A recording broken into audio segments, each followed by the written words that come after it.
Bonjour à tous et bienvenue donc sur la chaîne YouTube Jumping Detox. Cette chaîne, effectivement, elle va être consacrée pour donner la parole, on va dire, à ceux qui savent parler de l'intoxication aux métaux lourds et notamment aussi des solutions qui existent. Et aujourd'hui, j'ai l'honneur et le privilège de pouvoir recevoir donc Sarah. Bonjour Sarah, comment vas-tu? Bonjour Nicolas. Super. Très bien. Écoute, alors ça me fait très plaisir de t'avoir aujourd'hui pour discuter de plusieurs sujets. Alors, tu es docteur en pharmacie, nutritionniste et toxicochimiste. Alors, avant toute chose, avant de commencer, nous, on se connaît depuis, ça va faire, je crois, à peu près 10 ans, parce que tu étais donc ma prof dans ce collège scientifique, cette école à Genève, où j'ai étudié la Nutri-Détox. Et tu faisais partie de ce collège scientifique avec dont notamment Boyd Halley comme président. Et c'est vrai que j'ai un souvenir incroyable de la passion dont tu mettais dans tes cours sur tout ce qui était lié à la détox, intoxication, et puis surtout les solutions. Tu es quelqu'un de très positif là-dessus. Tu apportes énormément de pistes de réflexion et puis voilà, de véritables solutions. Donc, pour commencer, je voudrais juste savoir ça veut dire quoi, toxicochimiste finalement. Eh bien, la toxicochimie, c'est l'impact des toxiques sur l'organisme et c'est l'étude de ces interactions entre le toxique et notre métabolisme. Ok, d'accord, d'accord. Donc toi, en fin de compte, tu étais pharmacienne ou tu travaillais en pharmacie. Est-ce que tu peux nous en dire un peu plus sur l'évolution professionnellement et puis ça dans un premier temps et puis aussi, on va dire, ta première rencontre avec l'univers des métaux lourds. Alors, la première chose, c'est mon parcours personnel qui m'a amené à tout ça. C'est Ouais. que malheureusement, j'ai des soucis, des gros soucis de santé enfant, avec une errance médicale. À l'époque, c'était des troubles qu'on connaissait pas très bien. Et du coup, en fait, le fil rouge de toute ma vie personnelle et professionnelle, c'est d'améliorer ma santé.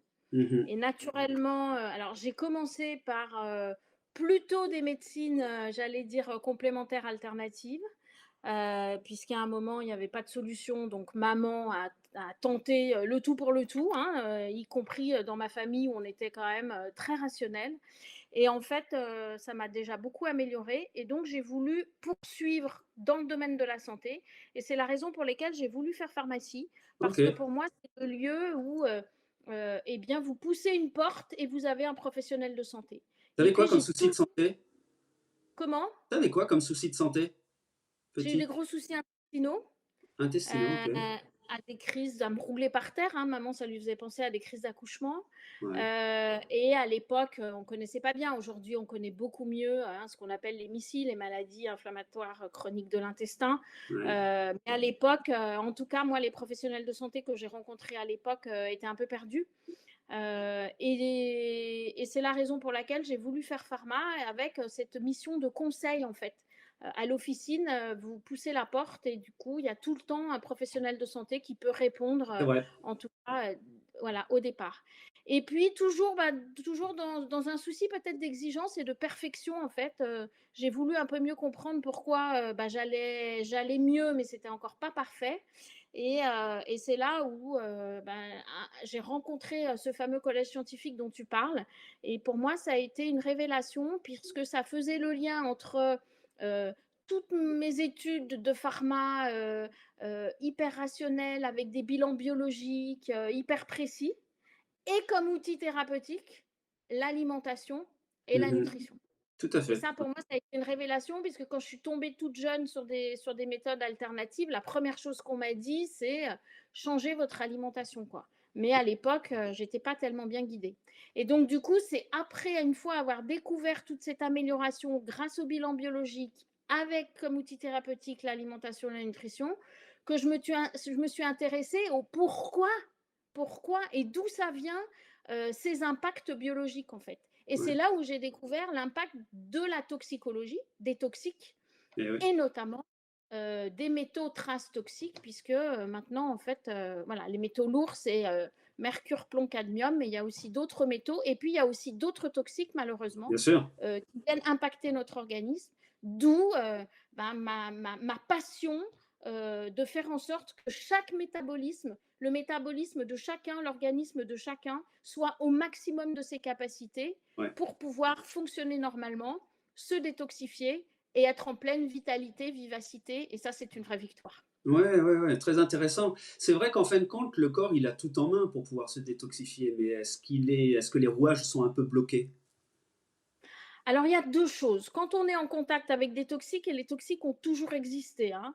Je rappelle que la source principale, des métaux lourds, c'est les volcans, hein, au niveau du mercure. Donc ces toxiques, ils ont toujours existé. Et nous avons dans notre organisme le moyen de se détoxifier, de se détoxifier biologiquement. C'est d'ailleurs la raison pour laquelle nous supportons les traitements médicamenteux. Parce qu'au départ, un médicament, ça s'appelait une drogue, C'est ça. c'est un toxique qui a Mhm. un bénéfice et un risque. Et lorsque je prends un médicament, je dois le transformer, le métaboliser pour qu'il soit actif. Mais une fois qu'il a agi, je dois l'éliminer pour éviter de le stocker et qu'il ait trop d'effets indésirables. Donc ces mécanismes de détoxication, ils ont toujours existé. Et Mhm. du coup, j'en ai perdu la question. Ah La bah, question, la question, en fin de compte, c'est on a tout en main pour se détoxifier, mais c'est bloqué, en fait, chez certaines personnes.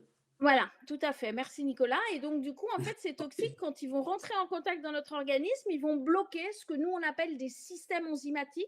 C'est comme des petits ciseaux qui nous servent à découper ce que l'on ingère pour pouvoir en tirer les matières premières dont Ouais, on a besoin. ouais, Et parfois, ces systèmes, ils sont bloqués parce que les toxiques viennent bloquer ces ciseaux. C'est comme s'ils étaient un peu rouillés. Voilà. ouais, ouais. Et donc, du coup, on n'assimile plus ces aliments qui peuvent être cultivés hyper topissimes, hein, en biodynamie, mais si notre système interne n'arrive pas à les assimiler, eh bien du coup, on va les stocker, on va nourrir un microbiote indésirable qui peut avoir des conséquences, mais peut-être qu'on y reviendra. Ouais. Et puis surtout, le fait d'être en contact avec ces toxiques, si on bloque ces systèmes, eh bien du coup, on a moins de matières premières. Et qui dit qu'on a moins de matières premières, ben on a moins la possibilité de favoriser notre fonctionnement optimum de notre organisme. Pour toi, le métaux lourd le plus impactant qu'on retrouve dans l'environnement, dans l'alimentation, dans différentes sources, ça serait lequel?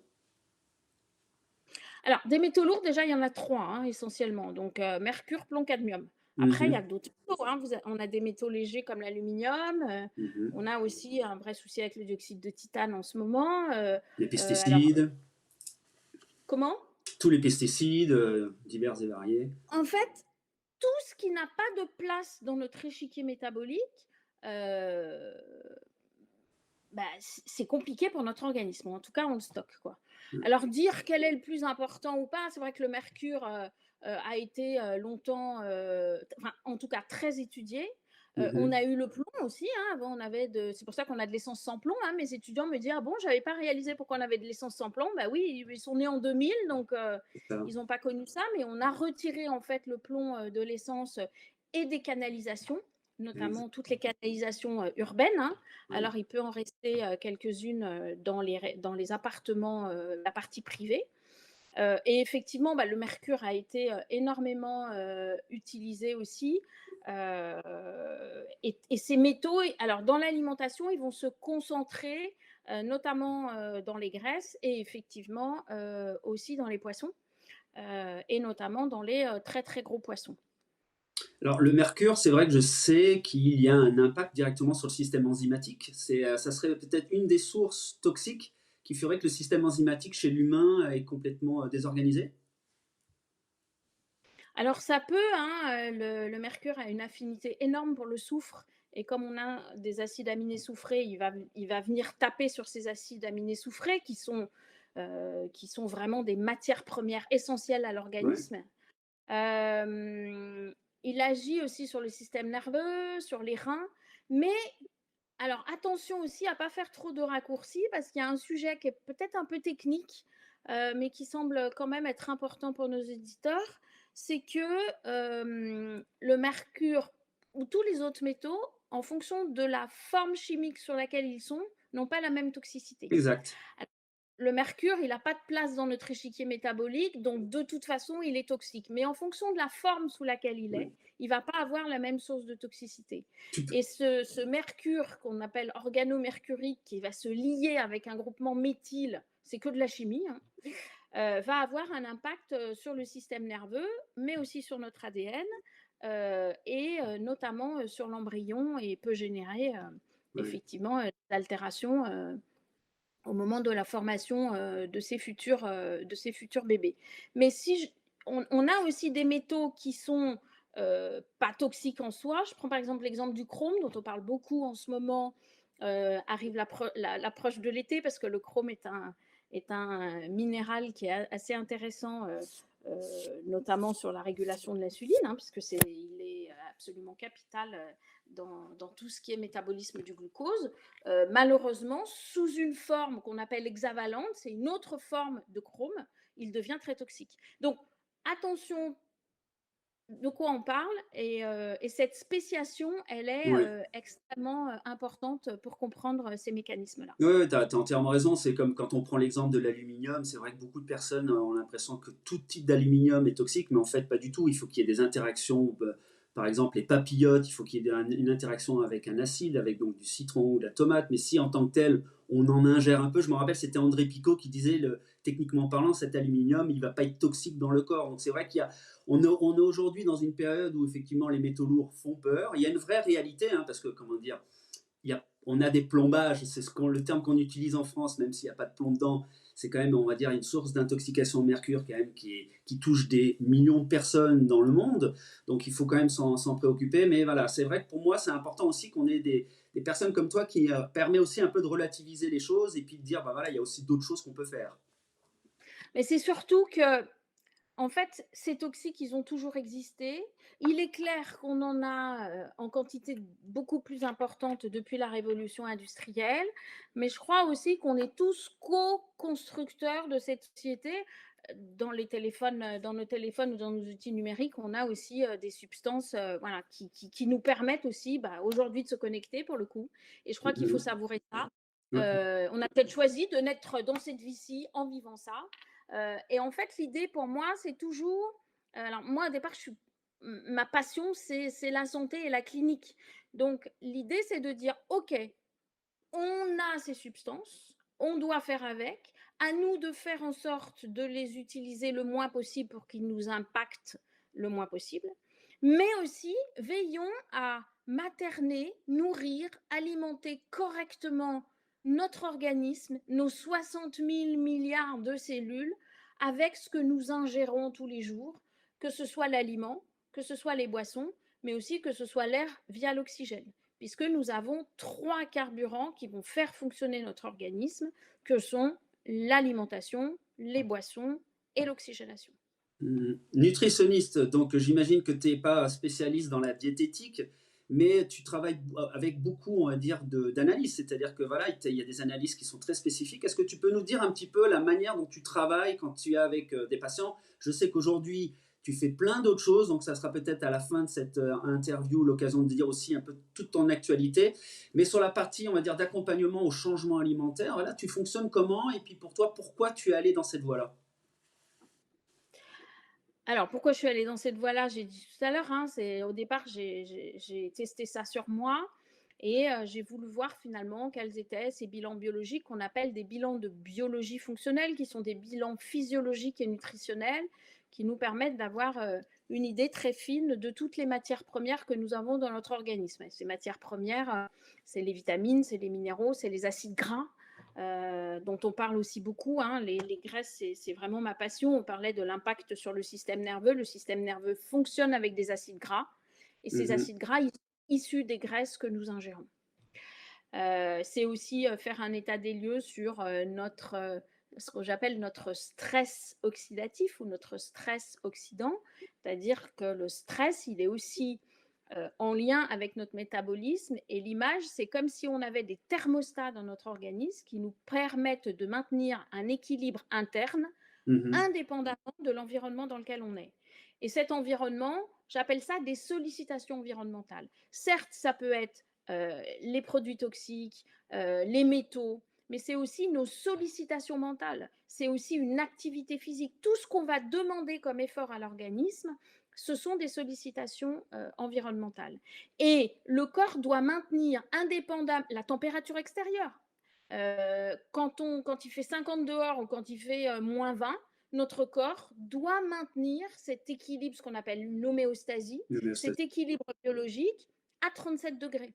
La tension artérielle. Donc, indépendamment des sollicitations environnementales, notre corps, un peu comme des thermostats, comme quand on règle notre chauffage chez nous, eh bien, on va régler notre métabolisme au millimètre pour s'ajuster sur l'environnement dans lequel on est. Et pour ça, on doit avoir des matières premières. Eh oui. Et le métier de nutrition, finalement, la nutrition, c'est quoi? C'est l'étude des nutriments. Et ce qu'on appelle des nutriments chez vous, nous, c'est les matières premières. Comme dans une entreprise, vous avez besoin de matières premières. Ces matières premières, ces nutriments, ils sont issus des aliments. Les aliments qu'on mange, c'est le saumon, la pomme de terre, une mangue. Ça, c'est des aliments. Et en fait, on va les découper pour en tirer ce que nous, on appelle des nutriments, des matières premières. Et ces matières premières vont à nouveau se relier entre elles pour fabriquer toutes les molécules dont le corps a besoin. Ça, c'est la différence entre la nutrition et l'alimentation. D'accord. Après, sur la partie diététique, donc là, on a des diplômés de diététique et je suis également professeure associée à l'Université de Lyon et je forme les futurs diététiciens, notamment sur le rôle des vitamines et des minéraux. Et eux, ils ont un diplôme bien spécifique, alors que le diplôme de nutritionniste n'est pas aussi reconnu que le diplôme de diététicien. Eux, ils sont vraiment reconnus comme professionnels de santé. La nutrition, c'est juste une formation complémentaire en plus de mon doctorat en pharmacie.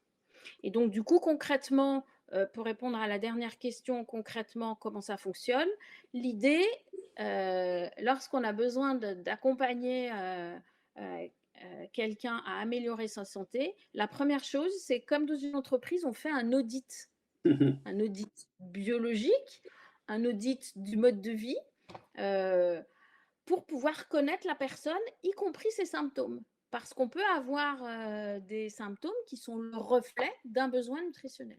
Donc ça, il y a un questionnaire on appelle ça dans notre jargon une anamnèse, qui permet de faire un état des lieux déjà de l'organisme de la personne. Cet état des lieux, il s'appuie simplement sur ce que la personne a envie de nous confier et de nous dire. Et je crois beaucoup à ce que la personne a envie de nous dire, parce qu'elle ressent ce qu'elle vit. Et ça, c'est extrêmement important. Une fois cet état des lieux fait, ensuite, on a un état des lieux sur comment la personne vit. Qu'est-ce qu'elle mange, qu'est-ce qu'elle respire, quel est son métier, comment est-ce qu'elle travaille.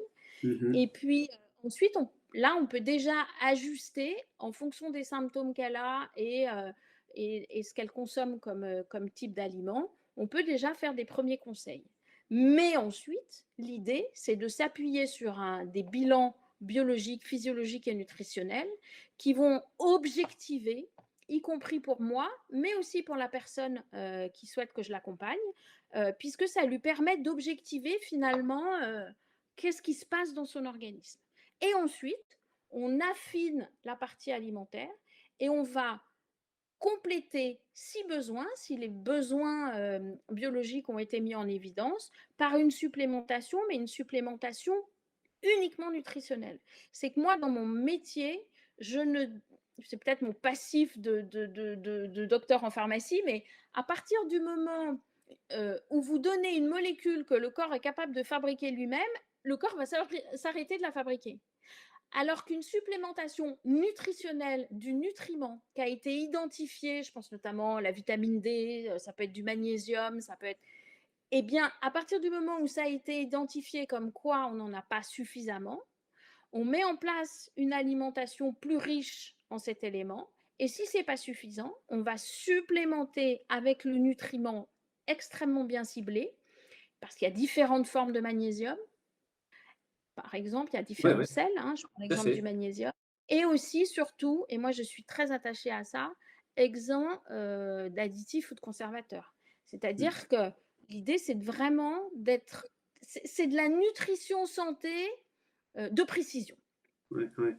Alors, pour en revenir un peu à mon dada, hein, qui est, on va dire, la détox, les métaux lourds, etc., et bien entendu, on va donner la parole à, on va dire, un panel d'experts dans tous ces domaines. Euh, Quand toi, tu remarques, en fonction des pathologies et des analyses, qu'il y a une véritable source d'intoxication aux métaux lourds, qu'il y a eu un impact des métaux lourds, euh, quelles sont les solutions pour détoxifier?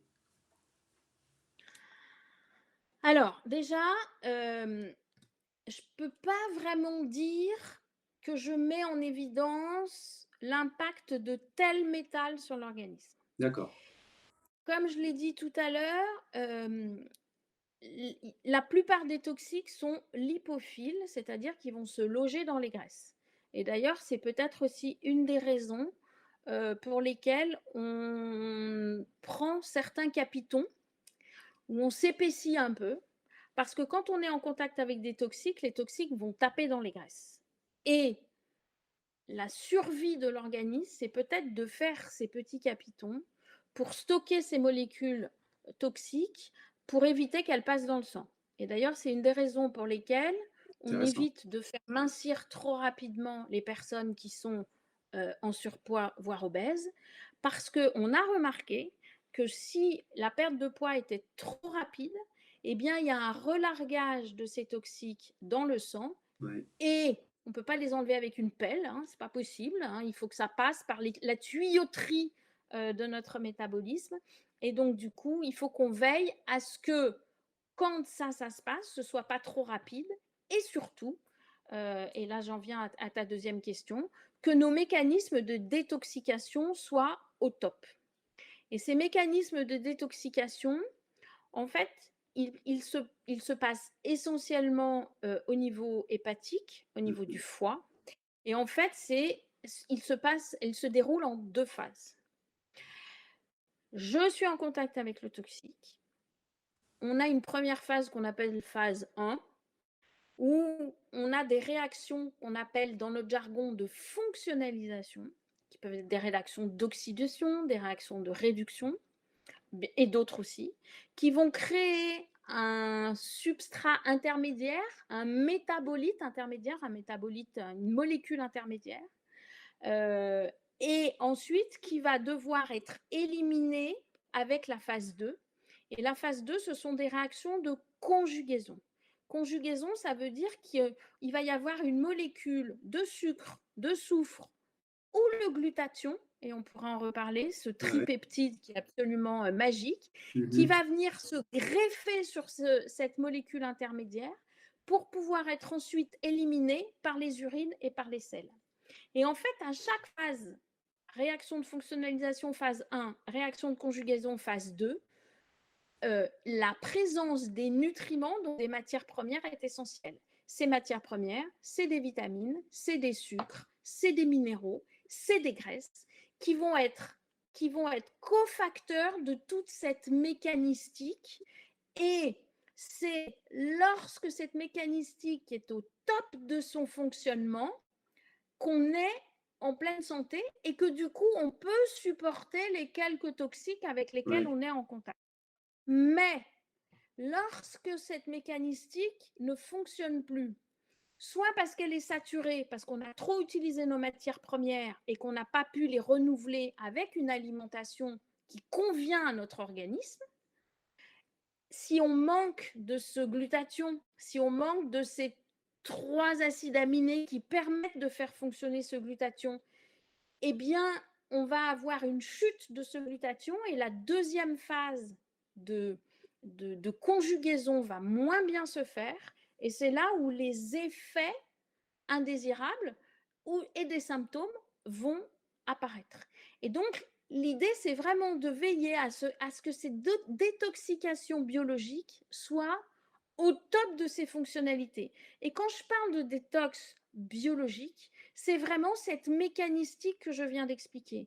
Parce qu'effectivement, on peut prendre des molécules qui sont soi-disant détoxifiantes. Mais attention, quand on a besoin de prendre des molécules détoxifiantes, c'est souvent que l'organisme est déjà ralenti, affaibli. Et veillons à ne pas faire trop de travaux forcés à l'organisme, mais au contraire, réalimentons, Mhm. nourrissons-le de manière optimale Ouais. pour qu'il ait à nouveau les nutriments nécessaires et qu'il assure, lui, à son rythme, cette détoxication sans lui faire des travaux forcés qui peuvent avoir des conséquences parfois néfastes et ça, c'est dommage. Ouais, ouais, je partage entièrement en tout cas ton point de vue. Il est évident que toutes les personnes désireuses, on va dire, d'aller se détoxifier, voilà, il y a de la vigilance, il faut remettre en état beaucoup de choses, il faut revoir son alimentation, il faut remettre les stocks de vitamines, de minéraux, enfin voilà, comme tu l'expliques si bien. Le microbiote, je sais que c'est quelque chose aussi avec lequel tu travailles beaucoup et je pense que tu es une passionnée aussi du microbiote. En quoi le microbiote peut aider à la détox finalement? Parce que on sait que le mercure qu'on a en bouche peut être méthylé hein, par une mauvaise flore. Alors, corrige-moi, mais je pense que c'est à peu près ça. Alors, c'est peut-être pas aussi simple, mais une mauvaise flore, finalement, peut potentialiser les effets néfastes du mercure. Et ma deuxième question, c'est voilà, en quoi une bonne flore peut aider à détoxifier. Alors déjà, la première chose, c'est de comprendre ce que c'est que le microbiote. Ce qu'on appelle le microbiote, en fait, on en a plusieurs, des microbiotes. Hein. On a un microbiote buccal, un Exact. microbiote vaginal, un microbiote intestinal. C'est En vrai. fait, ce sont des micro-organismes que nous hébergeons. Donc en fait, j'ai l'habitude de dire qu'on est un hôtel 5 étoiles pour ces micro-organismes. Ces micro-organismes, ça peut être des bactéries, des virus, des champignons, des levures. Et en fait, là, j'ai envie de les remercier parce qu'on vient de traverser une crise sanitaire avec un virus dont on a voulu complètement éliminer. Mais les virus, c'est grâce à eux qu'on est ici. C'est-à-dire que nous, les humains, nous sommes une forme évoluée d'êtres vivants. Et nos prédécesseurs, ça a été les virus, puis les bactéries. Et c'est aussi une des raisons pour lesquelles nous les hébergeons. Euh, Ces micro-organismes, ils sont de deux sortes. On a ce qu'on appelle les bonnes bactéries, ou en tout cas ce qu'on appelle dans notre jargon la flore symbiotique, en tout cas on va dire les bonnes bactéries, les bons micro-organismes, et puis ceux qui on aimerait pas trop voir en quantité trop importante. Sauf que quand on est parfois en contact avec des toxiques, comme tu l'as si bien dit, ces toxiques peuvent venir bloquer nos fameux ciseaux, ces systèmes enzymatiques. Et du coup, les aliments qu'on va ingérer, s'ils n'arrivent pas à être découpés, vont venir nourrir une flore bactérienne indésirable. Et si ça dure pendant 10 ans, 15 ans, 20 ans, Qui est le cas et bien souvent. du coup, c'est comment Qui est le cas souvent. voilà, ça, et oui, parce qu'on ne se rend pas compte tout de suite, parce que Ouais, tout ouais, ça, ça se fait tout doux, tout doucement. c'est ça. Et en fait, on va développer une flore bactérienne indésirable en quantité plus importante. On a aussi en parallèle la bonne flore, les bonnes bactéries. Et ces bonnes bactéries, elles sont aussi nourries par nos aliments. Et en fait, moi, ce que j'ai observé, c'est que là, pour le coup, on est sur le microbiote plutôt intestinal. On a aujourd'hui des bilans du microbiote qui se sont développés là ces 5-10 dernières années, qui permettent d'aller identifier les bonnes bactéries et celles qui sont indésirables. Et développer des bactéries indésirables, quand on a une grosse quantité de bonnes bactéries, on arrive à gérer.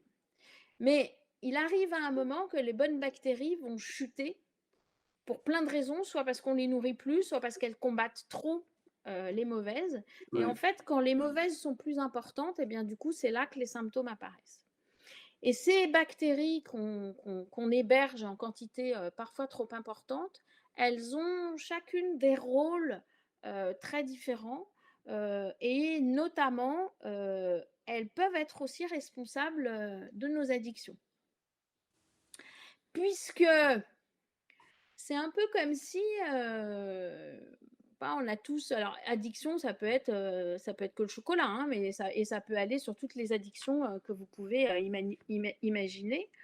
En fait, notre cerveau sait quels sont les aliments qui sont sains ou pas sains, mais notre organisme a la capacité de les ingérer et on peut faire parfois des excès.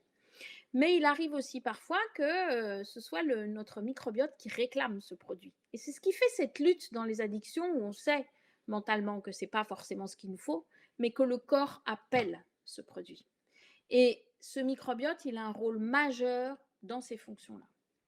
Et ces bactéries, elles ont un système, une mécanistique qui fait qu'elles fabriquent aussi des déchets comme nous. Nous, on a nos selles, nos urines, la sueur. Et ben ces bactéries indésirables, elles ont aussi une mécanistique qui font qu'elles vont libérer ce qu'on appelle des métabolites organiques urinaires, notamment qu'on peut retrouver dans les urines, des métabolites organiques ou des métabolites fongiques, qui peuvent générer, qui sont des toxines pour l'organisme et qui peuvent générer différents symptômes. Ouais. Voilà un peu la mécanistique, la mécanistique de ce microbiote. Et puis le microbiote, les bonnes bactéries, elles ont aussi un rôle majeur, c'est que c'est grâce à elles que nous fabriquons les bonnes bactéries, les bonnes vitamines, pardon. Oui. Et en fait, on héberge des micro-organismes qui vont notamment nous permettre d'absorber, d'utiliser ces vitamines. Et les vitamines, c'est les amines de la vie. Elles sont en quantité très négligeable dans l'organisme, mais c'est grâce à elles que fonctionnent tous nos systèmes de détoxication. Et du coup, ça rejoint en fait ce que j'expliquais tout à l'heure, où ces vitamines sont des cofacteurs de la détoxication biologique phase 1, phase 2.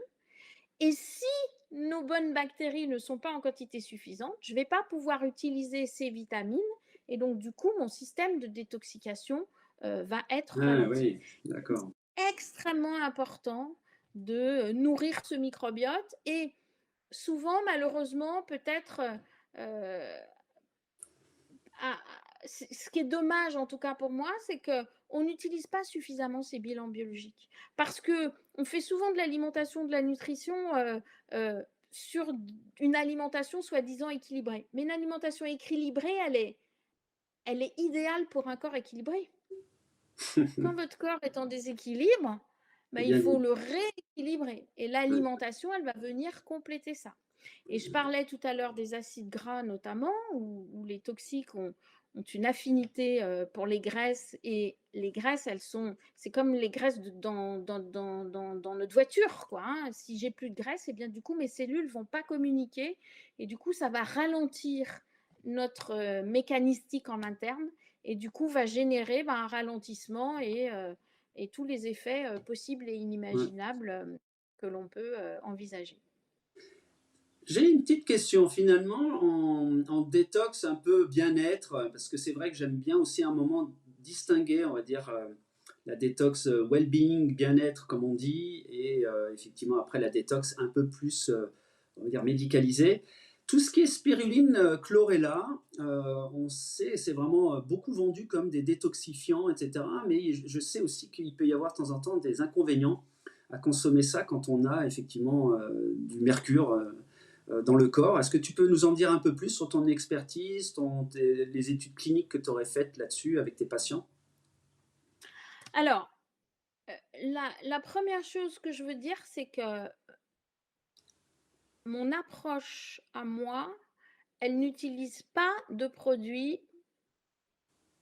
extérieurs à notre D'accord, fonctionnement exact, c'est ce que tu organique. disais tout à l'heure. Ouais, ouais. Donc, on est vraiment sur le questionnaire, une alimentation ciblée, des bilans biologiques, et on va améliorer, optimiser l'alimentation pour avoir une alimentation qui permette de tirer les matières premières et de faire fonctionner l'organisme pour fonctionner normalement, réparer ce qui a été abîmé, réparer les impacts et aussi se détoxifier à maximum. À partir du moment où on prend une substance extérieure, et la spiruline et la chlorella en font partie, ce sont des algues. Alors, on pourrait dire qu'on pourrait en consommer. Alors, vous pouvez consommer des algues dans l'alimentation, pourquoi pas. Mais la spiruline et la chlorella, ce sont des algues ultra concentrées. Et une algue, par sa fonction classique, elle a la capacité à capter énormément. C'est comme un aimant. Et donc, du coup, quand vous la cultivez, elle peut aussi capter tout ce qui est dans les sols et absorber ces substances qui sont, du coup, très riches en vitamines et en minéraux, certes, mais aussi qui peuvent capter d'autres substances qui n'auraient pas de place dans notre échiquier métabolisme, est pour moi un risque. Alors, Mhm. moi, dans mon expérience, naturellement, j'ai eu des personnes qui ont pris beaucoup de ces substances-là. Il y en a chez qui ça s'est très bien passé, mais alors moi, bien évidemment, on vient me voir quand on ne va pas, hein, donc c'est sûr que j'ai plus cette expérience-là, mais Ouais. j'ai aussi notamment eu des conséquences avec ces substances qui n'étaient pas très sympas, Dixit, hein, mes clients, et du coup, moi, je suis quand même prudente sur ces concentrés qui ne sont pas des nutriments, en fait. Sur une concentration de nutriments, comme j'ai dit tout à l'heure, où on a vraiment identifié les besoins, pas de souci. Ouais. Mais sur des substances dont on ne connaît pas trop les risques, surtout sur des personnes qui, euh, en général, ces personnes qui prennent ces substances, c'est parce qu'elles ont la notion qu'elles ont été intoxiquées. On leur a parlé des métaux, et donc du coup, ils sont déjà un peu affaiblis. Et c'est ce que je disais tout à l'heure, c'est finalement, est-ce que c'est judicieux de forcer encore l'organisme à faire un travail supplémentaire alors qu'il en peut déjà plus, quoi? Eh bien Ouais. moi, pour moi, la réponse, c'est non. Ouais, ouais. Pour moi, un humain, c'est OK, on le nourrit le mieux possible et le corps, c'est une machine absolument magnifique, merveilleuse. C'est une alchimie extraordinaire. Mettons-lui les bons ingrédients c'est comme un athanor, quoi, hein, et il est capable de tout faire. Après, naturellement, il faut aussi un peu de tempérance, c'est-à-dire qu'il faut accepter un peu de temps, puisque si on ne veut pas mettre l'organisme en danger, tout ça prend du temps et c'est jour après jour, mais je rappelle qu'on mange 2, 3, 4 ou 5 fois par jour. Et si vous Mhm. nourrissez correctement, si vous alimentez correctement ce processus alchimique de notre organisme, et bien du coup, vous allez beaucoup plus lentement, mais beaucoup plus sûrement, hein. C'est l'histoire du lièvre et de la tortue. Eh bien, moi, je préfère la tortue. Alors, un autre sujet aussi, et souvent au niveau clinique, on s'aperçoit que quand il y a beaucoup d'intoxication en métaux lourds, on retrouve des profils avec beaucoup d'intolérance ou d'allergies. Alors déjà, est-ce que tu pourrais distinguer ce que c'est les intolérances par rapport aux allergies et effectivement, est-ce que tu peux confirmer que quand on est intoxiqué par des métaux lourds, plus ou moins, on peut développer des intolérances alimentaires? Alors, intolérance, allergie, le terme médical consensuel, ce sont des hypersensibilités. Une allergie, alors c'est une hypersensibilité de type 1 ou 2. On a 4 types d'hypersensibilité et ça c'est au niveau immunitaire. Hypersensibilité de type 1, c'est l'allergie, ce que je consomme, je déclenche. Elle est facile à identifier puisqu'elle Pratique. est hyper réactionnelle, pratique et donc du coup, en général, on exclut l'aliment qui fait qu'on déclenche. Elle est assez facile à voir.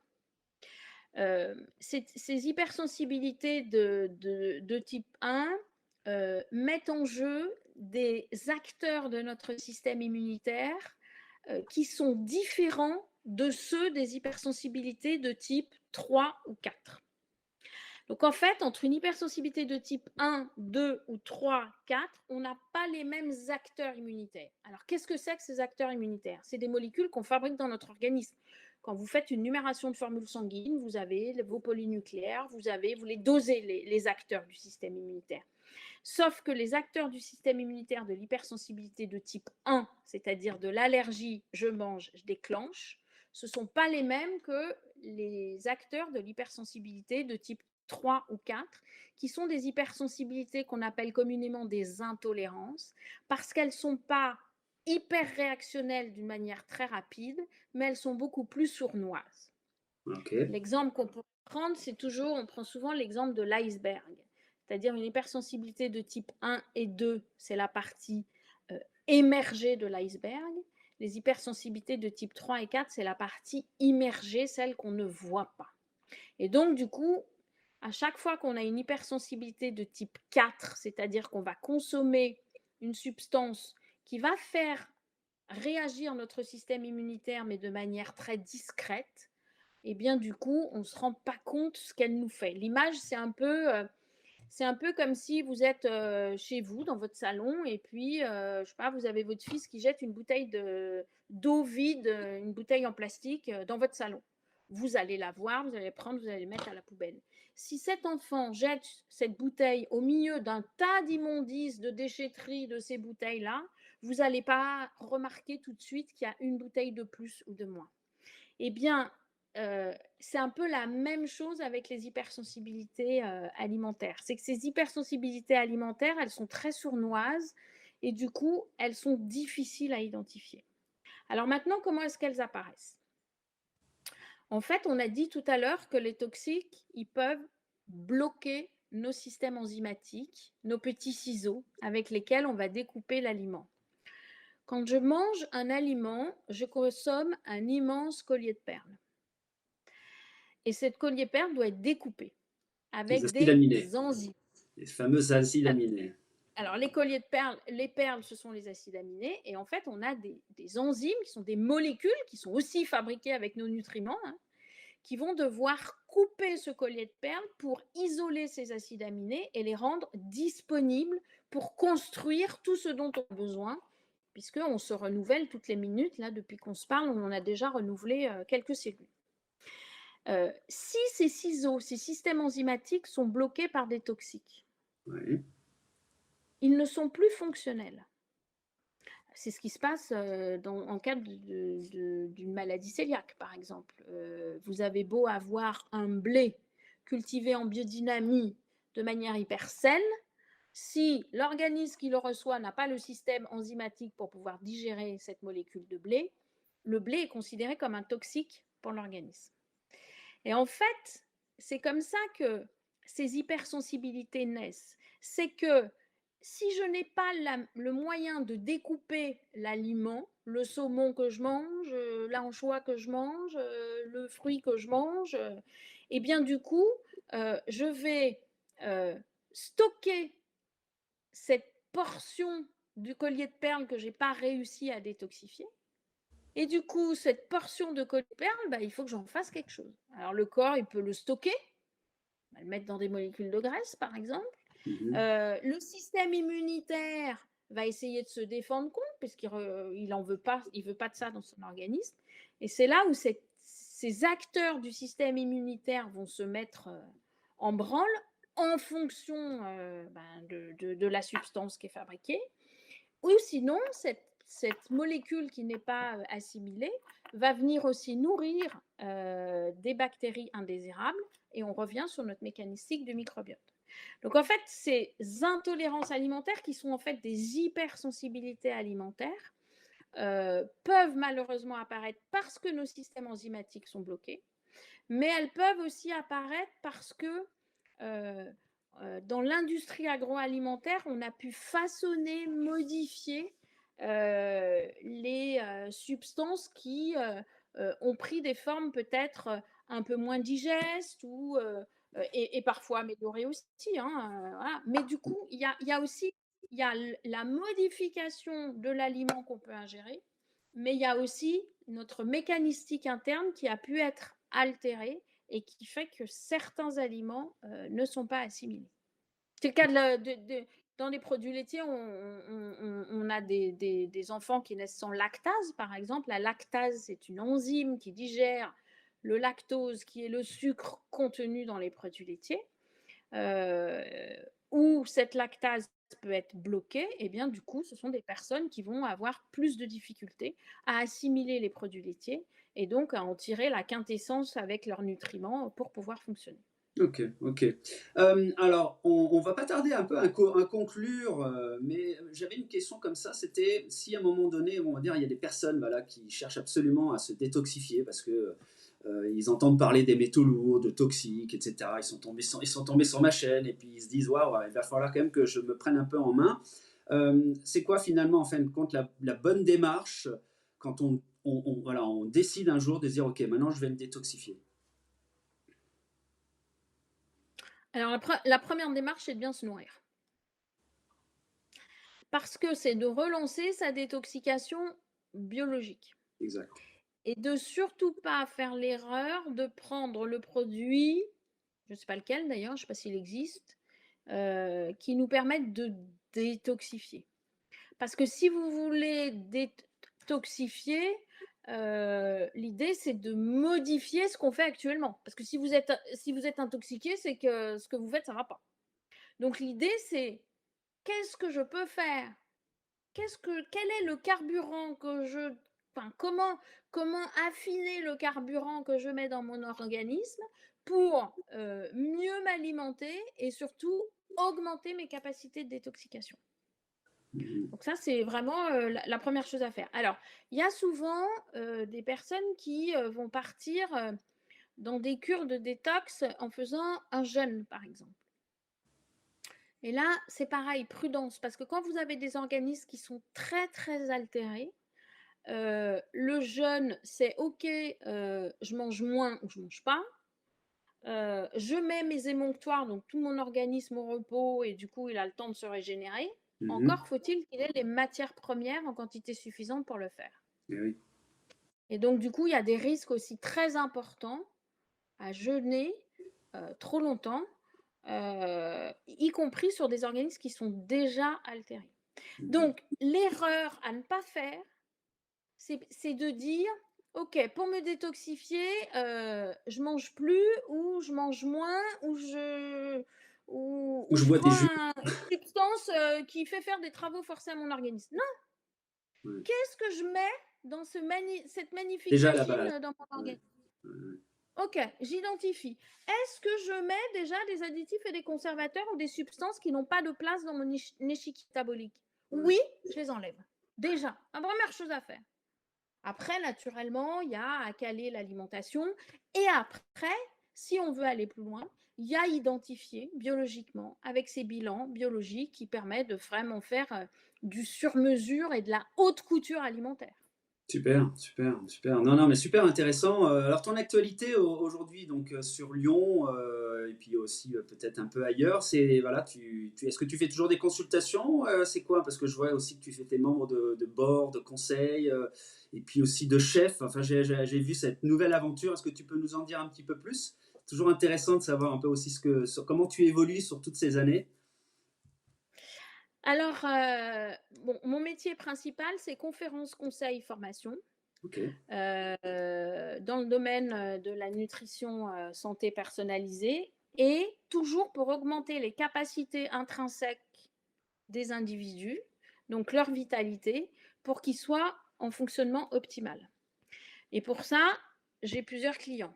Certes, la partie accompagnement individuel avec mes clients, avec les bilans biologiques, on vient d'en parler, mais aussi tout ce qui est entreprise, où on va participer à développer énormément d'outils pour stimuler les capacités biologiques des individus, pour augmenter la performance, leur vivacité d'esprit, leur efficacité, parce qu'on n'a pas trop parlé de ça. Mais quand on a parlé du stress, j'y ai pensé, je vais peut-être y revenir ici, c'est que notre santé mentale, elle est liée à des molécules qu'on appelle des neurotransmetteurs, Et et ces oui. neurotransmetteurs sont fabriqués à partir des matières premières. Et quand on a notre cerveau qui ralentit ou qu'on commence à avoir des problématiques de mémoire, on est moins efficace, on est moins concentré, on déprime, on se dit j'ai pas le moral, etc., c'est que notre organisme n'a peut-être pas suffisamment de ces matières premières, parce que l'organisme, il est très rationnel. Quand il a besoin de 100 d'une vitamine ou d'un minéral et quand on lui en amène que 50, l'organisme, il va se concentrer sur ses organes vitaux. Le cœur, le foie, le poumon, le rein, tout ce qui est dans la partie intermédiaire de notre organisme. Et du coup, il va lâcher la fabrication des neurotransmetteurs parce que pour l'organisme, le cerveau, c'est secondaire. Eh ouais. Et donc, optimiser quand vous avez besoin de dopamine, qui est cette substance dopante qu'on fabrique le matin au réveil et qui nous donne envie d'y aller et qu'on n'a plus, notamment aussi chez les sportifs de haut niveau, on n'a plus envie d'aller bosser. En tout cas, on a moins envie d'aller bosser, on a moins d'envie, on a moins envie d'aller sur le terrain, on a moins envie de faire des efforts. Y compris pour la sérotonine, qui est aussi un neurotransmetteur, qui elle est plutôt le frein qu'on va fabriquer le soir pour nous poser, nous apaiser et améliorer le sommeil, eh bien, ces neurotransmetteurs vont participer à la santé mentale, vont participer à notre efficacité, notre performance. Et du coup, j'interviens aussi en entreprise pour donner toutes ces idées et ces outils qui sont absolument magiques et qui renforcent Ouais, les potentialités des individus au travail, mais aussi super. stimulent leur santé et évitent d'avoir des pathologies. Ouais, ouais. Donc, entreprise, et puis les industriels de l'agroalimentaire qui font un énorme travail aujourd'hui à veiller à justement utiliser le moins possible d'additifs de conservateurs. Donc, je les accompagne aussi là-dessus, mais je les accompagne aussi sur tout ce qui est allergie, parce qu'on a de plus en plus d'allergies. Et du coup, comment faire quand on est dans la restauration collective, où on doit gérer des milliers de repas par jour. Donc, c'est tout cet accompagnement-là. Et du coup, ça m'amène à Chef Chef dont tu parlais. En fait, Chef Chef, c'est une société qui livre des plateaux chauds dans des bocaux en verre au bureau. Et en fait, il y a entrée, plat, dessert dans des bocaux en verre et le plat principal est livré dans un pochon isotherme pour être livré chaud. Ouais. Euh, Tous les matériaux sont recyclables. Les recettes sont toutes sans additifs et sans conservateurs. Et le concept au départ de Chef Chef, c'était de faire intervenir des chefs de la restauration, souvent les meilleurs ouvriers de France, et de réaliser leurs recettes et de les porter au bureau pour éviter d'aller au restaurant. Et c'est un vrai gain de temps. Ouais, super. Et moi, je suis très fière de participer à cette aventure parce que je ne suis pas chef, mais je suis la seule nutritionniste et je leur conçois des repas sans céréales et sans produits laitiers. Donc, c'est pour toutes les personnes qui peuvent avoir des problématiques d'allergie ou pas. Ouais. Et c'est livré chaud au bureau avec un set de table. Et c'est une formidable aventure parce que moi, je suis à côté de ces chefs et c'est vraiment une belle histoire. La livraison, elle se fait Paris, Marseille, Lyon et elle va s'étendre à l'Europe. Super, bah écoute, félicitations. Et puis, bah écoute, encore un grand, grand merci bah, d'avoir répondu à mes questions. Je suis aussi très content de pouvoir aborder aussi le sujet de la détox bah, au cœur hein, finalement de ce que l'on mange, puisque tout tombe pas du ciel. Il faut aller chercher ces nutriments, comme tu dis si bien, hein, toutes ces matières premières. Et voilà, bah, j'étais en tout cas ravi pour cette première interview avec toi. J'espère que peut-être qu'il y en aura d'autres sur d'autres sujets. Et bah, merci encore. Et en tout cas, on retrouvera voilà, le descriptif de tout ce qu'on a dit un petit peu en description de cette vidéo. Merci beaucoup, Sarah. Et bah, voilà, bah, je te dis en tout cas à très bientôt. Merci beaucoup, Nitouela. À bientôt. À bientôt, au revoir.